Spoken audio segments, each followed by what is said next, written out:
Para finalizar o nosso assunto, enfim, do movimento retilíneo uniformemente variado, bora estudarmos a equação de Torricelli.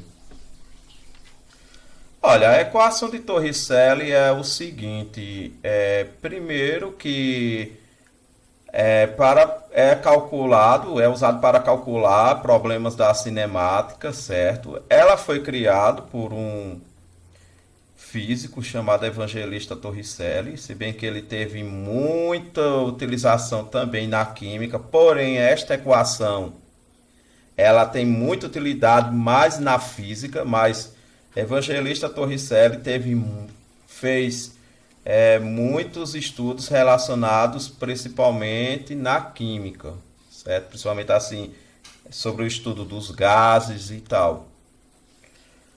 Na equação de Torricelli, nós podemos calcular a velocidade final de uma partícula em um movimento retilíneo uniformemente variado sob aceleração constante. A equação de Torricelli, como poderemos ver, foi deduzida por meio das funções horárias do movimento uniformemente variado já estudadas. Quais são as funções horárias? Temos a da velocidade. A dica é voate, certo? Voate. Temos a sorvetão, S igual a S0 mais V0 T mais AT ao quadrado sobre 2. Essa daqui é uma função do primeiro grau. Essa daqui é uma função do segundo grau. Olha, a gente vai aprender agora uma terceira fórmula. Esta terceira fórmula, ela não tem nada a ver com essas duas não, certo? A terceira fórmula que nós iremos aprender é a equação de Torricelli. E qual é? É V ao quadrado é igual a V inicial ao quadrado mais 2 vezes A vezes ΔS. Aí, gente, essas três fórmulas do movimento retilíneo uniformemente variado, quando é que elas são utilizadas? Vai depender da questão. Por isso que é importante, quando a gente pegar a questão, colocarmos os dados e pelos dados a gente descobrir quais dessas três a gente vai utilizar. Às vezes é necessário utilizar mais de uma delas, certo? Mas a gente vai analisar pelo que ela não tem, certo? Por exemplo, esta função voate, ela tem V final, ela tem V0, ela tem aceleração e ela tem o tempo. O que é que ela não tem? Se a gente for reparar, esta daqui ela não tem S, ela não tem S0 e ela não tem ΔS, certo? Isso aqui é o que ela não tem. Não tem. Ela só tem apenas velocidade e tempo e aceleração. Aqui, essa sorvetão, a gente vê que é uma função enorme, mas ela não tem tudo. Ela tem posição final, posição inicial, velocidade inicial, tempo e aceleração. Mas aqui tem uma coisa que ela não tem. Ela não tem o quê? Ela não tem V final. Certo? ΔS ela ainda tem, porque se eu jogar o S0 para cá, isso aqui fica S menos S0, que no caso acaba sendo ΔS. Certo? Então, ΔS, querendo ou não, ela ainda tem. Ela só não tem V final. Essa daqui, a equação de Torricelli, o que é que ela não tem? Ela não tem quem? A gente percebe que ela tem V final, V inicial, aceleração e ΔS tem. Querendo ou não, dentro de ΔS, ela tem o S final menos o S inicial. Então, o que é que ela não tem? Ela não tem o valor de T. certo? Então veja que baseado do que não tem, fica mais fácil a gente descobrir. Então,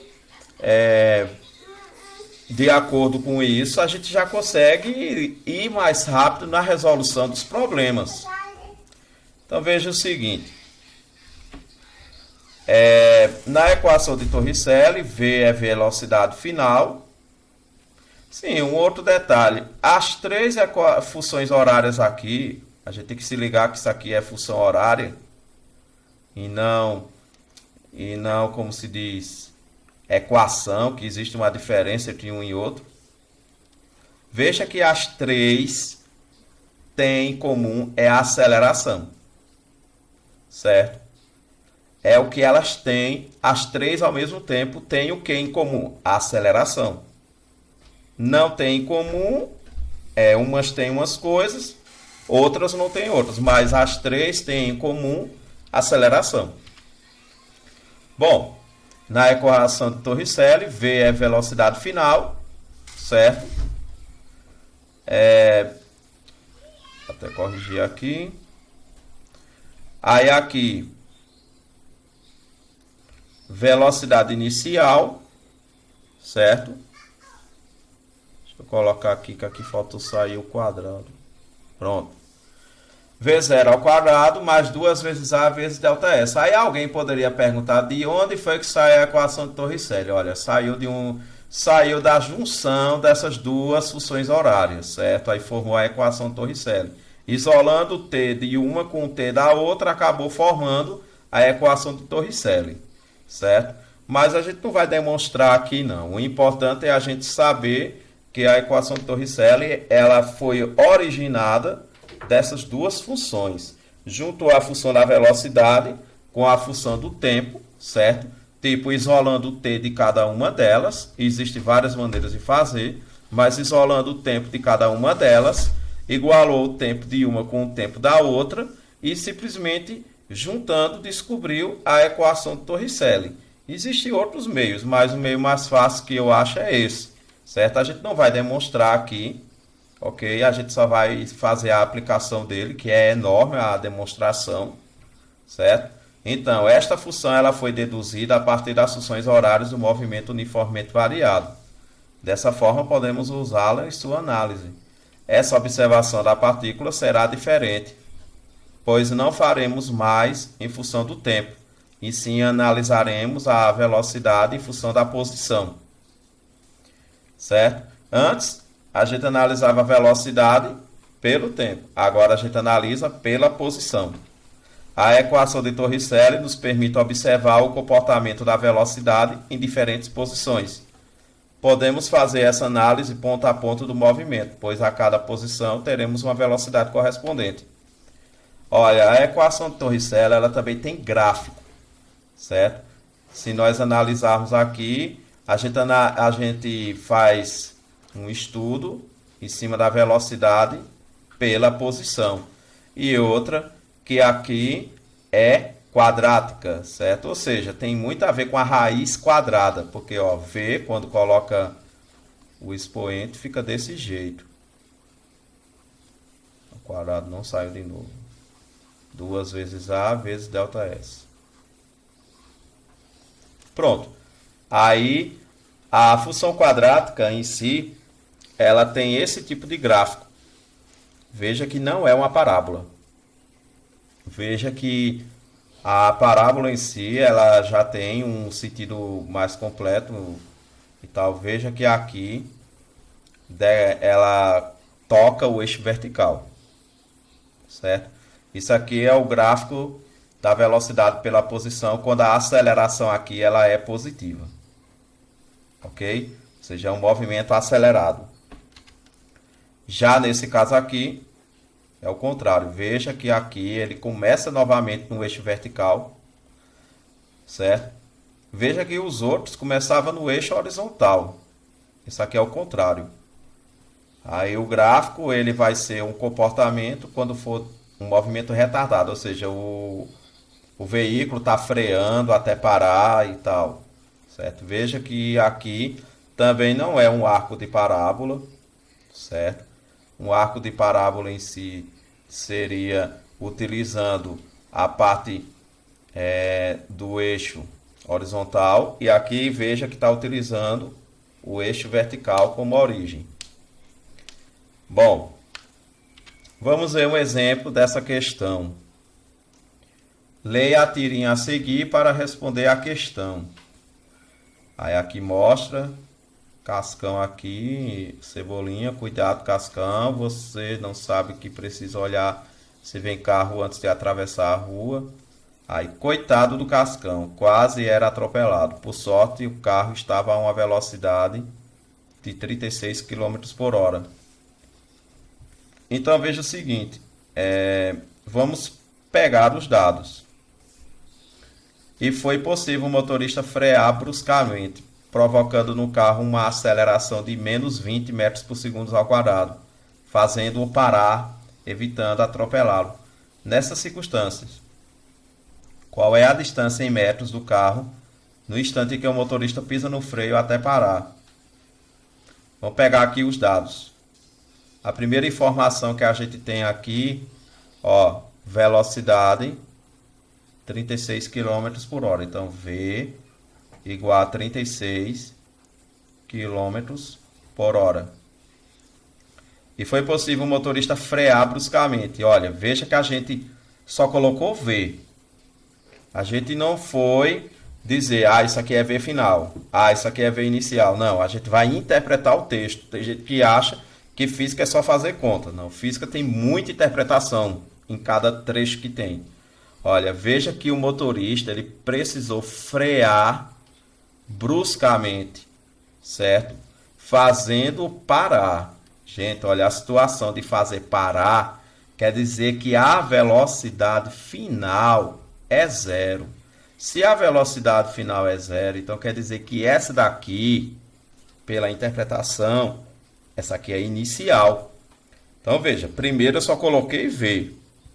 Depois que fez a interpretação, é que descobriu que essa daqui é inicial. Mas enquanto isso, vai colocando os dados. Então, provocando no carro uma aceleração igual a menos 20 metros por segundo ao quadrado, fazendo-o parar, evitando atropelá-lo. Nessa circunstância, qual é a distância? Eu quero distância. Essa distância eu quero em metros, em que o motorista pisa no freio até parar. Olha, se eu quero a distância em metros, então a aceleração tem que estar em metros por segundo ao quadrado e a velocidade tem que estar em metros por segundo. Veja que aqui está quilômetros por hora. Então, bora converter metros por segundo. Olha, unidade maior. Isso aqui é uma unidade maior. Unidade menor, unidade pequena. Menor. Eu vou usar uma constante que é 3,6. Veja, para o maior ficar pequeno, eu vou ter que dividir ele, vou ter que partir ele. Então eu vou dividir por 3,6.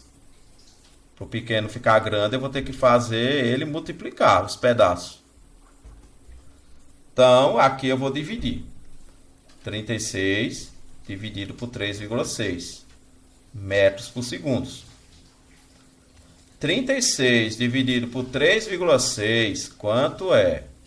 Essa divisão, 36 dividido por 3,6. Então, veja, eu vou ter que colocar uma vírgula, acrescentar um zero, para ficar igual às casas. Aí depois eu tiro. 36 dividido por 36 dá 1. Aí aqui sobrou zero, aí fica 10. Que dá 10 metros por segundo. Certo? Ok. Aí é o seguinte.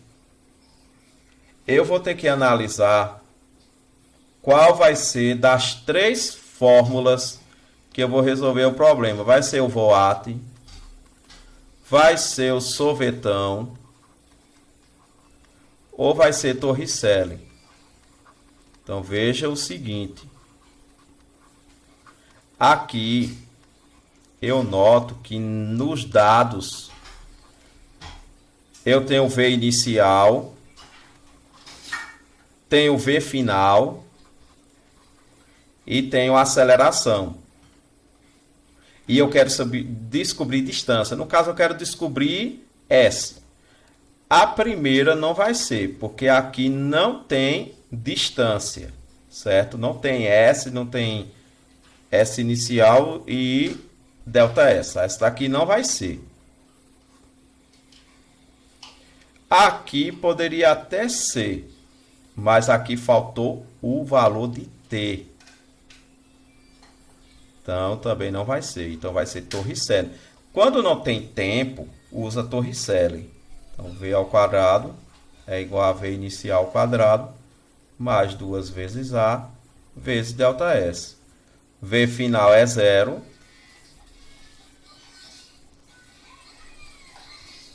Zero ao quadrado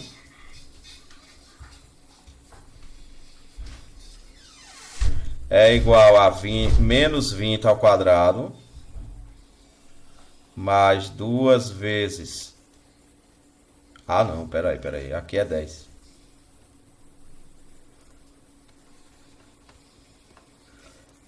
Aqui